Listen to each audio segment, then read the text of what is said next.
Well, sometimes I look back and I just wonder, what were we thinking? What was I thinking? We went for a long, long period of time with no resources. And when I mean no resources, I mean no resources. People told us we were crazy to go all in. You know, is this really going to work? I think some of the most beautiful things can emerge through trial and through difficult times. I had been a physician for a long period of time, and I'd had a patient who came to see me, and they would ask me, Dr. Hill, what do you think about the essential oils? And I made the mistake one time of saying, I think that's one of the craziest things I've ever heard. She looked me right in the eye and she said, I am so disappointed to hear that, because that's done more for me than you or any of your colleagues or anyone has ever done for me. And it intrigued me. And over time, I became more intrigued. I became involved with essential oils. And now for the last several decades, this is all that I have focused on and all that I have done. I remember when I first came into the essential oil industry, I thought they were voodoo oils. I thought they were really, really strange. It wasn't long before I started using oils on my kids, and I was amazed at what I was able to do and how it empowered me as a mom to take charge of my family's health care. So I was a huge skeptic. Parents were educators. My father's a professor of physics. So I just wasn't raised with anything but allopathic Western medicine. I learned over the years how effective they were and can be, especially if they're pure. After working 10 years in the essential oil industry, I found myself leaving for integrity purposes, because I knew that essential oils had to be pure. The desire of my heart was just to go home and raise my children. And I hadn't been home very long before my husband came to me and said, there's something more you're supposed to do. And as he said this to me, I actually was very angry with him, because my heart said, I want to be home with my kids. And he said, sweetheart, you're not listening. There is something you're supposed to do with Dave and Dr. Hill with these oils. And I said, what do you mean, these oils? I've tried all the essential oils out there. There's nothing that meets the quality standards our family needs to use for our health care. And he smiled at me and he said, I know. You're supposed to find them. Stop thinking with your head and start thinking with your heart. And it was in that moment that I knew. It all came together, and I had such a grand vision of going out and finding the world's most pure, most potent essential oils and educating mothers like me how to take charge of their health care. So it was in that moment, before fear took over, that I picked up the phone and I called Dave. And Emily Wright called me at the time and just said, what if we could go out and source the most pure essential oils on the planet and bring them to the world in a mainstream fashion? And he got really emotional. And Dave doesn't get emotional. And actually it was that right then and there. That was the genesis for me. And I just kind of felt strongly like, yeah, we're going to start a company. So I hung up the phone with Dave. I picked up the phone and I called Dr. Hill. And as I called him, I still remember he kind of giggled. And I said, Doc, this isn't funny. I'm serious about this. What if we could go out and find these pure oils like we've always wanted to do? And what if we could educate people to really understand the power behind these oils?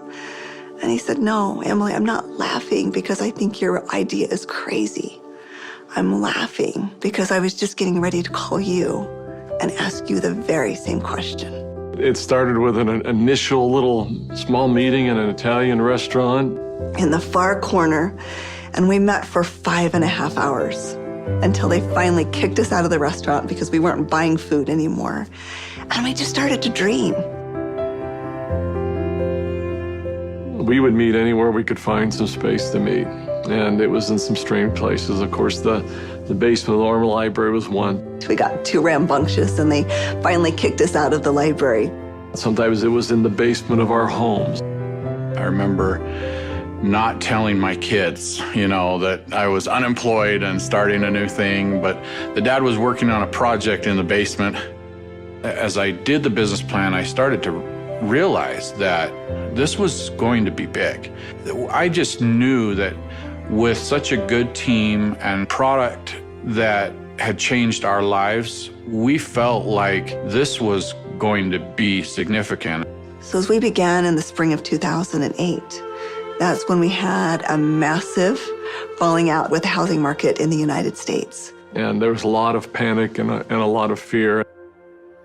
We looked at starting this company. The first thing you think is, I got to raise money. I've got to get capital. And we set out to do that initially. And actually ended up, the four of us, back in New York City, visiting with some very high-profile people. And as we gathered together that next morning at that conference table, and we've got, all of these Manhattan-style managers that are meeting with us, and they quizzed us for hours. Finally, at the end of the day, they looked at us and they said, "We believe that your business model is going to work. We believe that you will be successful, and we want to fund your venture. We'll give you $5 million. And we all, of course, felt extremely elated. They were willing to fund the company, but of course they were interested in 51% and control. And I just remember the feeling we had as we walked away from that conference table. And the four of us found ourselves in front of the Statue of Liberty. And I remember looking across the water. Almost as if on cue, as I recall, we all just grew somewhat silent. And as we looked out over the water, and I looked at the Statue of Liberty, what rung true to me is we're doing this to give people freedom. And if we take their money, we can't make people free. And we can't make this dream that we have a reality, because they'll never allow us to bring the quality of essential oils that we know we have to have to light.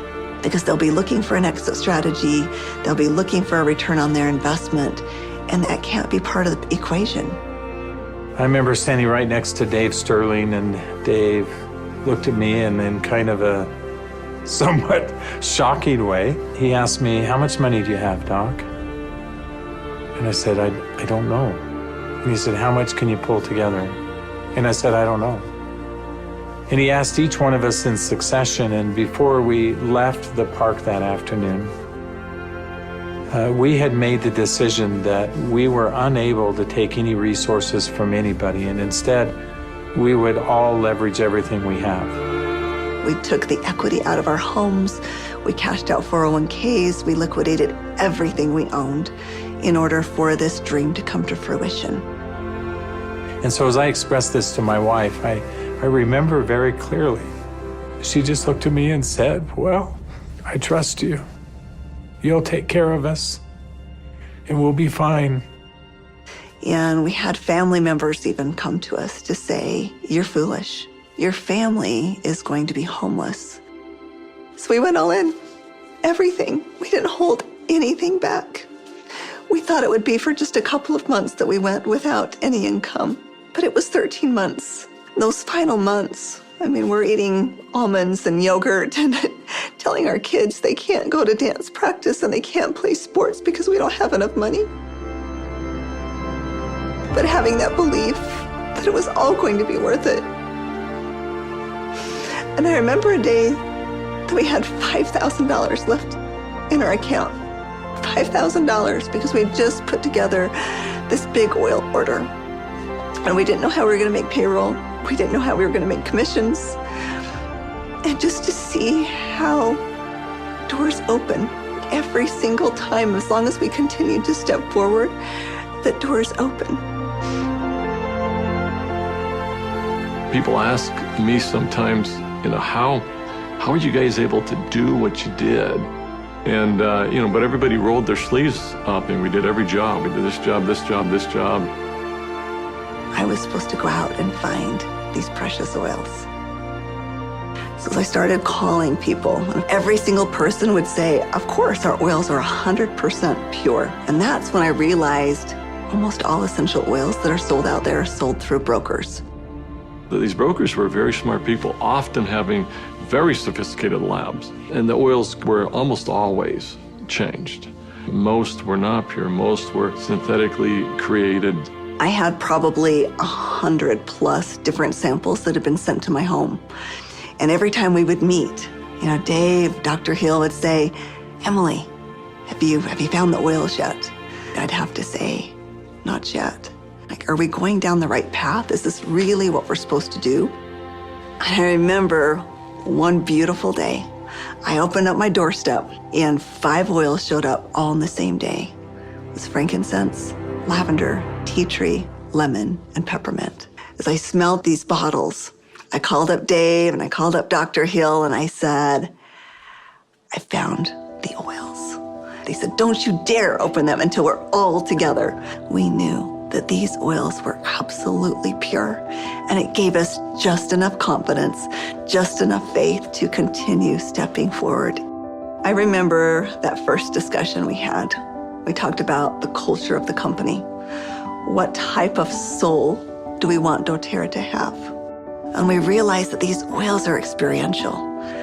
And we realized it had to be a person-to-person model. We had to bring people together. We've got to have a culture of giving back. We have to have a culture of caring.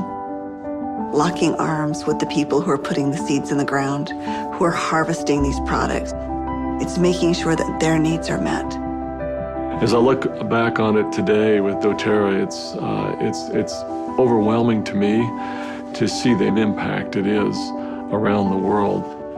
There was a lot of sacrifice, but again, those are days we look back on, with some pride. Sacrifice is a really important piece in setting the foundation. Today, we've empowered nearly 8 million families all around the globe. We're now filling 315,000 bottles of oil every single day. And just to think about it on that scale just warms my heart, knowing that every single bottle is changing somebody's life on both sides of the bottle. I think this work has such purpose. It's like, how can we stop? We have single-handedly changed the acceptance of essential oils in science and in medicine. We are so committed to this work. We are so humbled to be stewards of what nature has created so perfectly for us. And we're so grateful for all of our amazing employees, for all of our amazing wellness advocates, for all of our amazing customers all around the world. We haven't changed in our mission. We haven't changed in our purpose. We're still true to those things that very early on were important. If doing the right thing was important then, doing the right thing is important now. If helping and giving service to other people was important then, it's important now. If sourcing oils differently and doing what had not been done before was important then, it's important now. We feel like, as crazy as it sounds, we're still just beginning.